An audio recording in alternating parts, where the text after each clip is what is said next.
Hello guys, welcome to my channel Commerceify. Today we are going to discuss the chapter of admission of a partner. I'll discuss one question from this chapter, पर इससे आपके सारे जो doubts हैं वो cover हो जाएंगे. तो basically पहले हम ये concept समझते हैं admission का है क्या. तो अगर suppose दो partners हैं एक firm के अंदर और वो किसी third partner को admit करना चाहते हैं, पर क्यों admit करना चाहते हैं? For the purpose of capital. जब उनको लग रहा है कि दे नीड मोर फंड्स तो they can admit a third partner. Okay, so जब थर्ड पार्टनर आता है तो जो ओल्ड पार्टनर्स हैं उनको अपने शेयर सेक्रीफाइस करने पड़ते हैं, प्रॉफिट को शेयर करना पड़ता है विद थर्ड पार्टनर. तो इसलिए हम इसमें एक सेक्रीफाइसिंग रेशियो भी कैलकुलेट करते हैं. That you can see the first point is sacrificing ratio calculation. Okay, the next thing what we will do, we will pass an adjustment entry for goodwill. So जब कोई नया partner आ रहा है तो वो अपनी गुडविल का अमाउंट लेकर आएगा अपने साथ, जिसे हम कहते हैं premium for goodwill. If you have been through the entries of this chapter, then you know, then आपको ये पता होगा कि गुडविल की एंट्री क्या होगी और कौन कौन सी किस किस सिचुएशंस में हम पास करते हैं. Later we will make a revaluation account. Revaluation account क्यों बनाते हैं? Under revaluation account we will revalue the amount of assets and liabilities according to the market value. तो बेसिकली हम इसमें डिफरेंस लिखते हैं. Book value and market value के बीच का जो डिफरेंस होगा वो लिखा जाएगा. नेक्स्ट आता है पार्टनर्स कैपिटल अकाउंट. ये बेसिकली पार्टनर्स की पर्सनल कैपिटल अकाउंट की बात की जा रही है, जिसके अंदर हम पार्टनर्स को जो भी क्रेडिट करना चाहते हैं वो करेंगे एंड जो डेबिट करना चाहेंगे वो करेंगे. तो बेसिकली जो पार्टनर को मिलेगा that will be credited to partners capital and जो पार्टनर्स को हमें जो पार्टनर से लेना है वो क्या कर दिया जाएगा, डेबिट. फिर next thing we will do the adjustment of capital also, because मैं ये फुल फ्लैश्ड क्वेश्चन कवर कर रही हूँ तो एडजस्टमेंट ऑफ कैपिटल भी इसका एक क्वेश्चन होगा. So you know the method, there are two method of adjustments. तो I will solve the first method, so we will discuss that method. So in this method what we will do, we will adjust the capitals of old partners on the basis of new partner. Okay, तो हम जो भी sacrificing partners हैं, जो old partners हैं, उनकी capital को हम एडजस्ट करेंगे on the basis of new partner. Okay, next we will make bank account. क्योंकि बैंक में पैसा आएगा जाएगा तो जो बैंक में जो भी ट्रांजेक्शन्स हो रहे हैं उसका इफेक्ट बैंक की करंट वैल्यू पे पड़ेगा, जो कि हमें बैलेंस शीट में शो करना है. For that purpose we will prepare a bank account. And the last thing and the very important thing is balance sheet, जिसका मैच होना बहुत ज़रूरी है. सो बैलेंस शीट में we will take the current amount of both asset and liabilities and we will try to match the amount. So ये सारे steps हमें करने पड़ते हैं फुल फ्लैश्ड क्वेश्चन को अटेम्प्ट करने के लिए. सो let's begin with the question. So आप ये क्वेश्चन देख सकते हैं. So I will solve this question number 79. So in this question you can see there are two partners X and Y और इनका रेशो कितना है, 2:1. ओके, एंड हमें एक बैलेंस शीट दी हुई है 31 मार्च 2018 की. And also the new partner admitted Z. Okay, तो जेड क्या लेकर आ रहा है? Z brought 40,000 as is capital लेकर आ रहा है. साथ में जेड को 1/4 शेयर मिलेगा प्रॉफिट में से, और Z 15,000 का गुडविल अमाउंट भी लेकर आ रहा है, और half of which is withdrawn by old partners. तो ओल्ड पार्टनर्स ने वो आधा विड्रॉ कर लिया है. तो हम इसे स्टेप बाय स्टेप सॉल्व करेंगे. तो ये दोनों जो पॉइंट से पहले मैं वहाँ हम उसको करने की कोशिश करते हैं. तो first thing what you will do, I have return the name of partners and also the ratio. 2:1 is their old ratio. Okay, and the new partner Z has admitted and the profit share of Z is 1/4. And the capital the Z brought is 40,000 and premium for goodwill is 15,000. All these things were mentioned in the question. I have written just to clarify. Okay, the next thing, the first step of our question is to calculate sacrificing ratio. कि जो old partners हैं वो कितना sacrifice कर रहे हैं. तो वो 2:1 में sacrifice कर रहे हैं. ऐसा क्यों बोला मैंने? Because question के अंदर ना तो मैं new ratio दिया था, ना हमें acquiring के points दिए थे. तो जो तुम्हारा old ratio होगा वही तुम्हारी sacrificing ratio जो है treat की जाएगी. तुम्हारा जो old ratio था वो हमारी क्या बन गई, sacrificing ratio बन गई. तो फर्स्ट हमारा क्लियर हुआ. Now come to the second thing. Second thing is passing an adjustment entry. Adjustment entry of goodwill हमें पास करनी है. तो मैंने भी क्वेश्चन में देखा कि जो जेड है वो 40,000 लेकर आ रहा है. तो 40,000 जो लेकर आ रहा है उसकी एंट्री होगी, साथ में गुडविल भी लेकर आ रहा है 15,000. तो मैंने पहले एंट्री पास करी कि जो अमाउंट वो लेकर आ रहा है जो न्यू पार्टनर है. तो bank account debit to premium for goodwill to जेड्स capital account. This is your first entry. Okay, so next thing, premium for goodwill को हमें डिस्ट्रीब्यूट करना पड़ता है सेक्रीफाइसिंग पार्टनर्स के अमंग. तो मैंने ये कर दिया premium for goodwill to sacrificing partners जो कि हैं एक्स एंड वाई. तो मैंने उसमें डिस्ट्रीब्यूट कर दिया. 15,000 को हम कौन से रेशो में करेंगे गाइस? सेक्रीफाइसिंग रेशो में करेंगे, जो कि है 2:1. तो मैंने उसमें डिवाइड करा तो we get the amount of 10,000 and 5,000. Okay, the last entry of goodwill is withdrawn की, बिकॉज यहाँ पर हम देख सकते हैं half of which is withdrawn by old partners. इसका मतलब क्या है, जो वो प्रीमियम लेकर आ रहा है 15,000, उसको उसने क्या किया है, मतलब जो ओल्ड पार्टनर्स हैं, सेक्रीफाइसिंग पार्टनर्स हैं, उन्होंने उसको विड्रॉ कर लिया है। हाफ मतलब 7500 विड्रॉ किया होगा, तो 7500 की मैंने एक एंट्री पास करी है, X capital account debit, Y's capital account debit to cash और बैंक अकाउंट। 7500 को हमने वही सेक्रीफाइसिंग रेशियो 2:1 में डिवाइड कर देना है। Is it clear to you?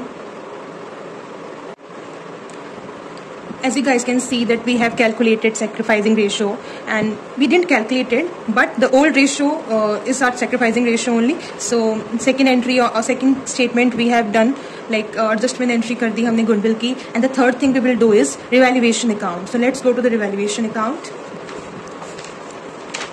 So revaluation account होती क्या है, पहले मैं ये बता देती हूँ। रिवैल्यूएशन अकाउंट होती है जब कोई न्यू पार्टनर एडमिट कर रहा है फर्म में, तो जो ओल्ड पार्टनर्स हैं और जो न्यू पार्टनर है, ये मिलकर एक नया फर्म स्टार्ट करते हैं। फॉर दैट पर्पस उनको एसेट एंड लायबिलिटीज की वैल्यू को रीवैल्यू करना होता है, मतलब कि मार्केट वैल्यू असेस करते हैं। फिर उसके बाद market value and book value को कंपेयर किया जाता है, और जो डिफरेंस है वो रिवैल्यूएशन अकाउंट के अंदर हम शो करते हैं। अगर हमारी एसेट्स की वैल्यू इंक्रीज होती है तो हम उसे हम शो करते हैं क्रेडिट साइड, और अगर हमारी एसेट्स की वैल्यू कम होती है तो डेबिट साइड। लायबिलिटीज की वैल्यू अगर बढ़ती है तो डेबिट साइड, कम होती है तो credit side. And also expenses will come under debit side and income will come under credit side. तो बेसिकली मैं कहती हूँ कि जो क्रेडिट साइड है वो प्रॉफिटेबल आइटम्स के लिए है, and debit side is for losable items. Okay, तो हम दोनों साइड को फिर एडलेस करके निकालते हैं, गेन ऑन रिवैल्यूएशन या फिर लॉस ऑन रिवैल्यूएशन। जो कि अगर गेन हो रहा है तो पार्टनर्स को क्रेडिट कर देंगे, एंड लॉस होगा तो पार्टनर में से डेबिट कर देंगे।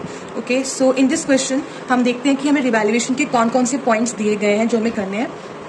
तो सी पार्ट आप देख सकते हो, investments are valued at 10,000, X takes over investment at this value. तो ये कहना चाहते हैं कि इन्वेस्टमेंट 10,000 अभी है मार्केट में। आप देख सकते हो कि पहले इन्वेस्टमेंट था 8,000, बट नाउ इट इज 10,000। तो हमारे 2,000 से इसकी ग्रोथ हुई है, तो यू कैन से कि हमें प्रॉफिट हुआ है 2,000 का, जो कि मैंने यहाँ पे लिख दिया है बाय इन्वेस्टमेंट अकाउंट 2,000।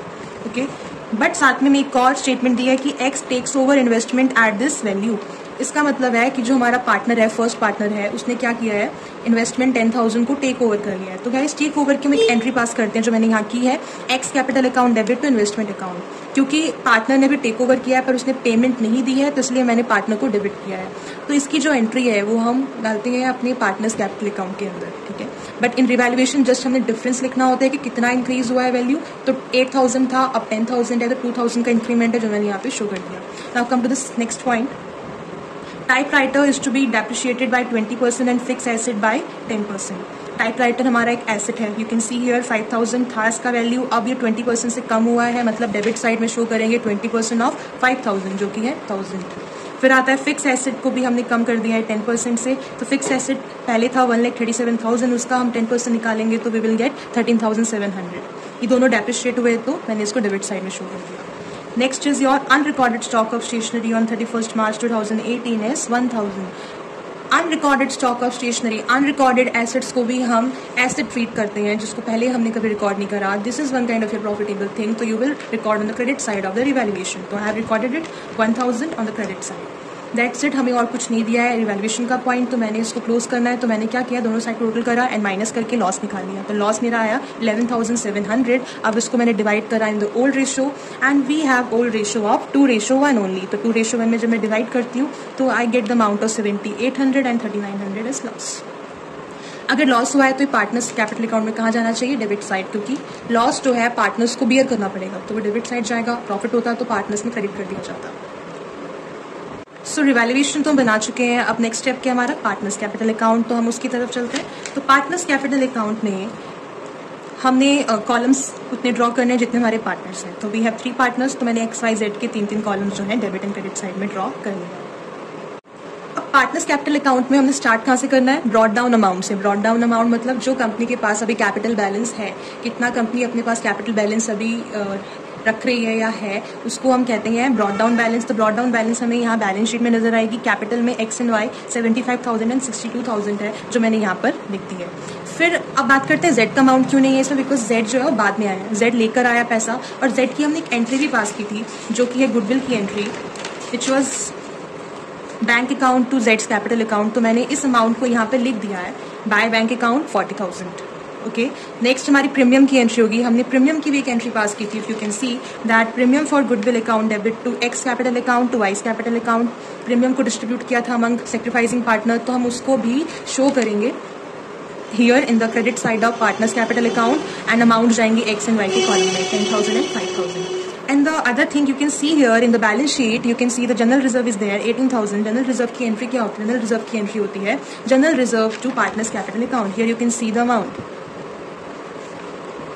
ये एंट्री मैंने यहाँ पास की है। यू कैन सी है general reserve account debit to X capital account to Y's capital account, तो ये वाली एंट्री मैंने यहाँ पर क्रेडिट साइड में लिख देनी है। बाय जनरल रिजर्व 12,000 and 6,000, 18,000 को अगर 2:1 में डिवाइड करेंगे you will get this amount. Next thing, अभी हमने जस्ट रिवैल्यूएशन का लॉस फाइंड आउट किया था, उस लॉस को हमने डेबिट कर देना है पार्टनर्स कैपिटल अकाउंट में। फिर आता है एक और चीज़, हमने रिवैल्यूएशन में देखा था कि जो इन्वेस्टमेंट थी, इन्वेस्टमेंट वॉज 10,000 जो कि अभी मार्केट वैल्यू है उसकी, और मैंने डिफरेंस लिया था रिवैल्यूएशन में। पर साथ में हम एक स्टेटमेंट दी थी कि एक्स ने टेक ओवर किया था। जब एक्स ने टेक ओवर करा तो जनरल एंट्री क्या होती है? X capital account to investment account. Here you can see the general entry. तो इसको अगर मैं पार्टनर्स कैपिटल में लिखूंगी तो वो डेबिट साइड जाएगा टू इन्वेस्टमेंट, एक्स में जाएगा 10,000। ओके, हमने एक विड्रॉन की भी एंट्री की थी इफ यू रिमेंबर। तो विड्रॉन की एंट्री हमारी थी X capital account to cash और बैंक अकाउंट, तो इसकी अगर हम एंट्री पास करेंगे इन पार्टनर्स कैपिटल तो ये जाएगा to bank account and 5,000 in X and 2,500 in Y. अब नेक्स्ट स्टेप क्या है हमारा? जस्ट टोटल करेंगे एंड माइनस करेंगे and we will get the amount. But the point is कि हमें यहाँ पर एक एडजस्टमेंट ऑफ कैपिटल भी यूज करना है, मतलब कैपिटल को हमने एडजस्ट करना है। तो हमारा जो लास्ट पॉइंट है क्वेश्चन का, that is saying that by bringing in और withdrawing cash the capital of X and Y are to be made proportionate to that of Z on the profit sharing basis. So they want to say कि दे जो old partners हैं उनका capital हमें adjust करना है on the basis of the new partner, मतलब x and Y का capital हमने एडजस्ट करना है on the basis of Jades. तो मैंने इसके लिए एक वर्किंग नोट किया था जिसके अंदर मैंने पूरा मेथड सॉल्व किया। तो उसमें हमें करना क्या है, we will take the capital amount of Z, okay, which is 40,000. You can see here in the question कि Z कितना लेकर आया था? 40,000 लेके आया था, तो मैंने वो 40,000 को लिखा एंड Z के शेयर को रेसिप्रोकेट करके मल्टीप्लाई कर दिया। टोटल कैपिटल हमारा आ गया 1,60,000। Now what I will do, 1,60,000 को मैं न्यू रेशियो में डिस्ट्रीब्यूट करूंगी, पर उसके लिए we have to calculate the new ratio first. New ratio निकालने के you know the method. First हमें Z का एक रिमेनिंग शेयर निकालना है, फिर उसको मल्टीप्लाई करना है with x and wise old share, जितना भी आया फिर डिनोमिनेटर मैच कर देंगे हम Z के साथ। तो I gets 2:1:1 as our new ratio. Okay, so new ratio आने के बाद मैंने 1,60,000 को तीनों पार्टनर्स में डिवाइड कर दिया and the next step what I did is मैंने उसको बैलेंस कैरी डाउन के अंदर लिख दिया। जो भी हमारा न्यू कैपिटल आया 80,000, 40,000 एंड 40,000। बट अब पॉइंट क्या है कि दोनों साइड्स मेरे मैच नहीं होंगे बिकॉज मैंने कैरी डाउन जो है वो ओरिजिनल वाला नहीं लिया, मैंने एडजस्टमेंट वाला लिया। तो अब मुझे करना क्या है, दोनों साइड को मैं टोटल करूंगी, जो भी डिफरेंस आएगा वो कहाँ जाएगा? बैंक अकाउंट में। बिकॉज यहाँ पे हमें ऑलरेडी मेंशन किया था कि जो भी एडजस्टमेंट्स होगी वो ब्रिंगिंग और विड्रॉइंग कैश में होगी। यू कैन राइट बैंक और कैश, ठीक है। तो मैंने यहाँ पे बैंक लिखा। तो बेसिकली जब मैंने एक्स को टोटल करा तो this side is more than credit side, तो यहाँ पर इसका बैंक अकाउंट एडजस्ट हुआ 5,800 के साथ। सेम वाई का बैंक अकाउंट यहाँ हुआ 26,600 के साथ। जेड के साथ कुछ भी एडजस्टमेंट नहीं होगी बिकॉज वो अभी अभी आया है। एडजस्ट किसका किया जाएगा? एक्स एंड वाई का। अगर तुम्हारी एडजस्टमेंट क्रेडिट साइड में हो रही है इसका मतलब क्या है, एक्स को भी 5,800 और लेकर आना पड़ेगा कैपिटल, एंड अगर डेबिट साइड में एडजस्टमेंट हो रही है मतलब वाई जो है वो 26,600 जो है विड्रॉ कर सकता है। Okay, I think it's clear to you. So we will move to our next format, bank account.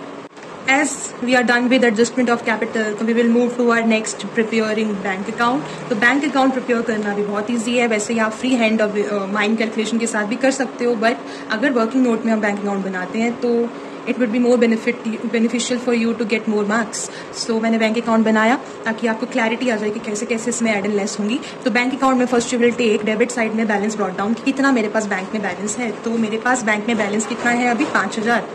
Okay, सो 5,000 को मैंने यहाँ ले लिया। उसके बाद मैं एंट्रीज देखूंगी बैंक के रिलेटेड क्या क्या है। तो अभी मैंने पार्टनर्स में देखा कि डेबिट साइड में बैंक शो हो रहा था, तो वो बैंक अकाउंट में कहाँ जाएगा? क्रेडिट साइड जाएगा, बिकॉज एंट्री क्या है? Y's capital account to bank account, right. तो टू बैंक, सो बेसिकली यहाँ पर क्या हो जाएगा? By Y's capital account. Same यहाँ पर हमारा एक्स का अमाउंट है, X bank account to X capital, तो यहाँ पर 2X कैपिटल मैंने अमाउंट लिख दिया। अब बात करते हैं और कहाँ बैंक की एंट्रीज हमने की है। तो गुडविल की एंट्री हमने पास की थी, bank account to premium to जेट्स कैपिटल, ये भी जा सकता है डेबिट साइड ऑफ बैंक में। और साथ में एक हमने सेक्रीफाइसिंग की एंट्री पास की थी, XY टू कैश और बैंक, तो ये भी जाएगा हमारा क्रेडिट साइड ऑफ बैंक। तो यू कैन सी हियर मैंने सारे अमाउंट्स यहाँ लिख दिए हैं, फिर टोटल करके लेस करके मैंने कैरी डाउन अमाउंट निकाला है 31,700। Now see this is your current bank balance that we have to put in our credit side of the balance sheet. Okay, so the last step is our balance sheet. As we are done with our all these steps, so we are going to perform our last step, that is balance sheet. So balance sheet is very easy. If you have done all these things very carefully, then you can get your result by preparing balance sheet. Okay, तो balance sheet में main thing हमें क्या सोचनी चाहिए कि हमारा जो match होना चाहिए amount. I know it's very crucial and also इसी के ऊपर डिपेंड करता है कि your question is right or not, because if your balance is not matching, it means there is you have done something wrong in your past steps.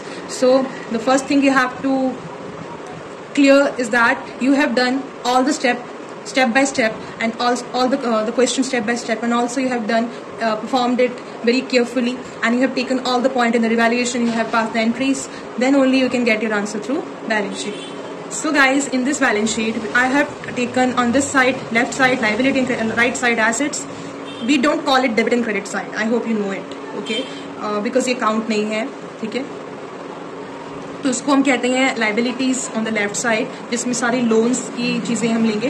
तो liabilities में क्या जाएंगे, जो मैंने अभी कैरी डाउन निकाला है पार्टनर्स में कैपिटल का, वो मैं लूँगी लाइबिलिटीज में। तो कितना कितना कैरी डाउन था, यू कैन सी 80, 40 एंड 40,000। सो मैंने वो अमाउंट ले लिया, टोटल कर लिया 1,60,000। हमें बैलेंस शीट में और क्या क्या लेना है वो हम यहाँ देख सकते हैं in our old balance sheet. तो हमें यहाँ पे क्रेडिटर्स गिवन था, बट क्रेडिटर्स का यू हैव टू चेक कि कहीं ये रिवैल्यूएशन के अंदर तो नहीं आया। As you can see the points कि यहाँ पे क्रेडिटर्स का कोई भी जिक्र नहीं है, तो इट मीन क्रेडिटर्स को हम प्लेन एग्जैक्ट उसी अमाउंट से ले लेंगे जो कि 25,000। मैंने टोटल करा तो I got 1,85,000। Now the point is कि दोनों साइड मैच करनी है, तो मुझे एसेट साइड को भी करना पड़ेगा। तो फर्स्ट थिंग एसेट्स में यू कैन टेक बैंक का बैलेंस पहले 5,000 था, बट मैंने अभी करंट बैलेंस लिखना है 31,700। ओके, नेक्स्ट थिंग क्या दिया है, डेटर्स 15,000। डेटर्स को भी चेक करो कि कोई एडजस्टमेंट तो नहीं है रिवैल्यूएशन में, तो यहाँ पर कोई एडजस्टमेंट नहीं है, तो I can take the exact amount 15,000 here. फिर नेक्स्ट आता है स्टॉक की इसमें एडजस्टमेंट थी, इफ यू रिमेंबर एक अनरिकॉर्डेड स्टॉक था, तो मैं उस अमाउंट को ऐड करके इसमें लिख सकती हूँ। Else you can also right it separately, पर आप इसको ऐड करके भी लिख सकते हो। तो 10,000 प्लस 1,000 11,000। टाइप राइटर हमारा डेप्रिशिएट हुआ था इफ यू रिमेंबर, तो टाइप राइटर वॉज 5,000। तो 5,000 का कितना करना है, 5,000 का 20% डेप्रिशिएट करना है, मतलब कि 4,000। फिक्स एसेट्स 1,37,000, जिसमें से 10% डेप्रिशिएट करना है, मतलब कि 1,23,300। Just you have to do is minus. अच्छा, आप एक चीज़ आपने नोटिस की होगी, यहाँ पर इन्वेस्टमेंट भी है, but why I didn't take investment here. मैंने इसलिए नहीं लिया बिकॉज इन्वेस्टमेंट को किसी पार्टनर ने, मतलब कि एक्स ने टेक ओवर कर लिया है ऑलरेडी, तो I can't take it in balance sheet. तो बैलेंस शीट में हम वही चीज़ें लेते हैं जो अभी तक रिटेन है। जो चीज़ें टेक ओवर हो चुकी हैं, जो चीज़ें सोल्ड आउट हो चुकी हैं, वो आप बैलेंस शीट में ले नहीं सकते। तो last thing you have to do is total it and match it. तो मैंने एसेट्स टोटल करा तो मैंने सिमिलर अमाउंट पाया जो कि मेरी लाइबिलिटी साइड भी है। So 1,85,000 is your balance sheet total. So here we are done with this full flash question. तो you can see it's very easy to perform and easy to attempt any question if you are following all the steps. The first thing is you need to clarify all the questions and all the steps in your mind, then perform the question. अगर आपके मन में complexities हैं, आप complex में हो कि कैसे करेंगे या ये कर लेते हैं, या आप एक सिस्टमैटिक मैनर में परफॉर्म नहीं कर रहे हो, तभी हमारे जो आंसर्स होते हैं वो गलत आते हैं। तो फर्स्ट आपको अरेंज करो कि आप कौन कौन से स्टेप परफॉर्म करोगे, ठीक है, और प्रैक्टिस करो। And I'm here to help you. If you have any doubt in any other question, then you can email me on my email ID. Okay, so feel free to ask me any question related to your subject. Okay, so that's all with my video. Okay guys, thank you so much. I hope you understand the concept and you got the concept. If you like this video, so please subscribe my channel Commercify. I'll try to make more videos for you, more conceptual videos for you, and if you have any doubt you can ask me directly to my email ID. I will discuss that question for sure. So please subscribe, like and comment on my video. Thank you so much.